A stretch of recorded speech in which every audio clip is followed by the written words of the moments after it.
AAA. That he just keeps getting better. You know, we see the pitch mix coming into form, and you know, working on efficiency and when he's using the secondary, and just starting to build the pitch count up now. So, you know, not surprised that he's having success, but more underneath that, seeing him, you know, just be intentional about what he's doing. So, you know, he's working on things that will allow him to be a really good major league pitcher, and more than he's trying to be a good AAA pitcher. Is that part of that, the pitch mix? I saw you kind of mix some more stuff in today. Is that pitch mix, execution of that when he's using it, and just, you know, probably related to that, just working towards some more efficiency, you know, inside innings and things like that.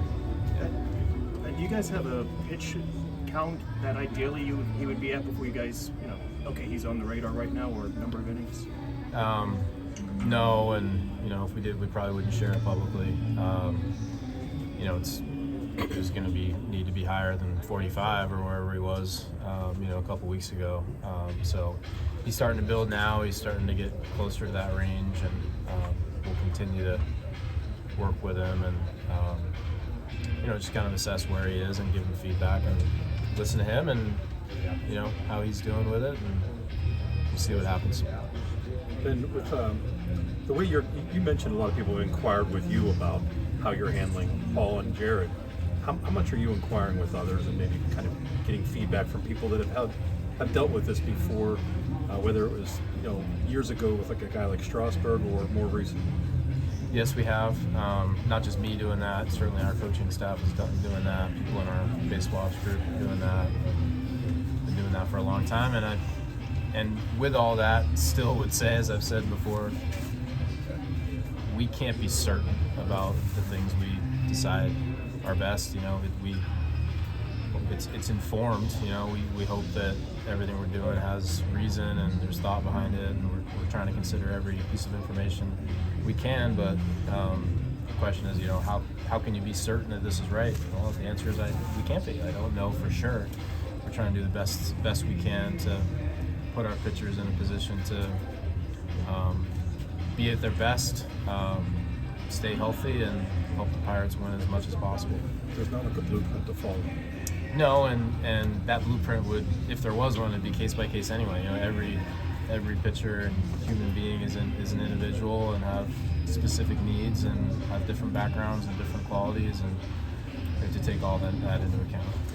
Ben, are pitchers pretty informed of what you're trying to do and what the situation is? And it's a balance between, you know, we want to be transparent and honest about what the goals are, and you know, certainly in a case where someone's like building up a pitch count like Paul is, like, you know, he's aware that it's going to go in steps and it's not going to come all at once, and at the same time it's also you know, we want them to be free to go perform. We want any player, not just a pitcher, we want players to feel free to go perform, and at some level, like, too much information is not necessarily always good for that. So again, but even that's case by case. You got to know the player and the human being and how much is appropriate with this particular guy. And we always want to be truthful and honest and transparent. It's a question of how much information sometimes we would deliver, and you know, that's case by case.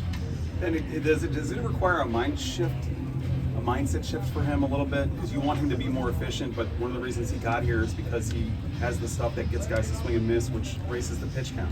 Yeah, I mean, it's, again, yeah, like, efficiency is going to be specific to him. So, you know, he's not, I'm trying to think of a quick historical comp, and I can't come up with one, but, like, you know, the guy that is going to live on ground balls and 9-pitch innings, that's may not be him. That's fine. But so it's efficiency related to who he is as a pitcher. That's what we're going after, and obviously he's done that in the past. You know, he knows what he has to do that, and he's, you know, at the same time he's still working on pitches and, you know, trying to get better at things, and it's exciting. Like, we appreciate and respect how good he wants to be, and he'll challenge himself, but he'll challenge us on that too, and that's a good thing.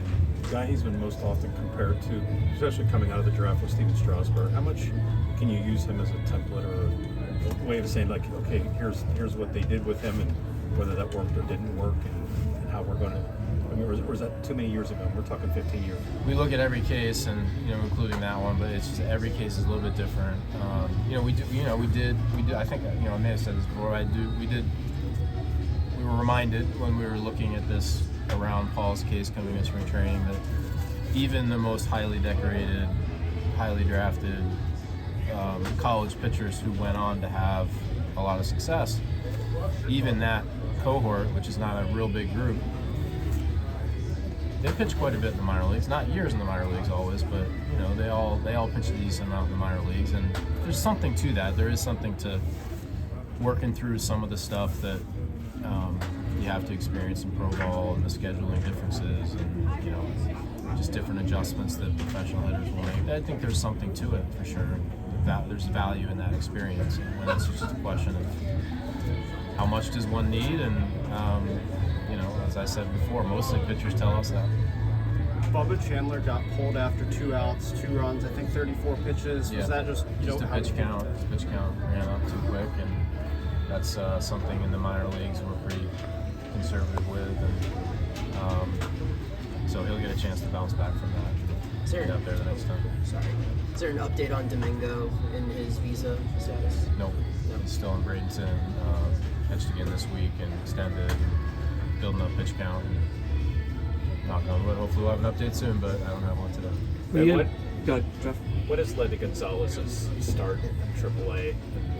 What more does he need to show you, or is he just kind of blocked without an opportunity? Yeah, I mean, look, I think a big part of it is he's always been a good hitter. I mean, he's performed as a hitter everywhere he's ever been. Even when there have been elements that he wanted to improve on, he's still added up to good production wherever he's ever been. College, every level of the minor leagues. So to some extent not surprising that he continues to perform. It has taken another step, through the first month, and he's made some intentional adjustments coming off the experience in the major leagues last year and learning from that. He's really focused on that in the off season, brought it into spring training. We're seeing good changes. So he's proud of him. He took the experience in the major leagues and is putting that to good use and making changes to become a better player. With Jared in his start in New York last week, 59 pitches pulled after really dominant outing. When you have a guy that's hot like that versus kind of counterbalancing that plan, so to speak, how tough is that to balance that out? It is. Balance is the right word, and yeah, it's a good word. We're trying to win games, and it's that balance between the battle today and the war over the next 6 months, 5-6 months. That's what we're trying to toggle back and forth all the time, and trying to put guys in the best position to help us win the battle today and help us win the war over the longer period of time. And again, we don't have any sort of secret perfect recipe on how to do that, but we're trying to do the best we can every day. And going back to Gonzalez, how encouraging has it been to see him cut down on the strikeouts, and what's kind of allowed him to do that? Yeah, I think it's gets back to the work he's done and understanding how his swing works against more advanced pitching. And more advanced pitching is gonna not only be better, but it's also gonna just game plan better and differently and look for places to attack, and he learned that, and he's taken that and made adjustments and understanding how his swing can work, and just getting to more pitches, basically, simple as that, and that's turned into really good production. Desmond Grandal, can you give us an update on his progress and what kind of a time frame you think? Yeah, he's doing well. We have a schedule at least through this week, and want to see him. We wanted to see him play a good amount of volume in AAA because he really didn't have a spring training, and coming off a foot injury, and the biggest thing was base running, and with a position player rehabbing, you can never perfectly control how much base running there's going to be. So wanted to give enough games for him to be able to get on the bases a little bit. So that's happened a little bit now, and expect he'll continue to play at least through the end of the week, and then we'll revisit at that point. So you have a big decision to make. I'm sure you can do with your catcher. You have a big decision to make after that. we potentially have a decision. You know, we'll see. Anything can happen any day. To, change that. We know baseball works in strange ways, but yeah, potentially if he completes and he's at a point where we think he's ready and everyone's healthy, then we'll have to make a decision. But if we're in that position, then that'll be a good position to be in. It just means we're deep and strong, and we'll have to make a call. Ben, how would you assess, jumping off that, how would you assess Henry's performance defensively over this first month? Good.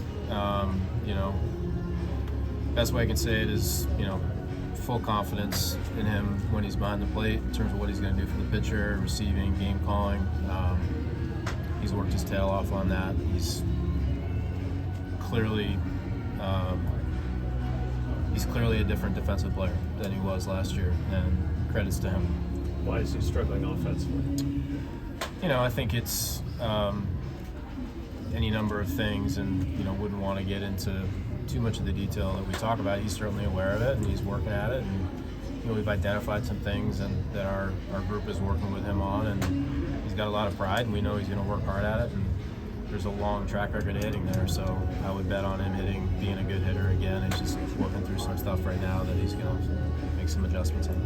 Ben, what have you thought of Joey Barton so far in the few weeks you've had him? It's been a really positive impression. Obviously, he's contributed with the bat and just fit in really smoothly on the defensive side as far as the pitching staff and the game planning.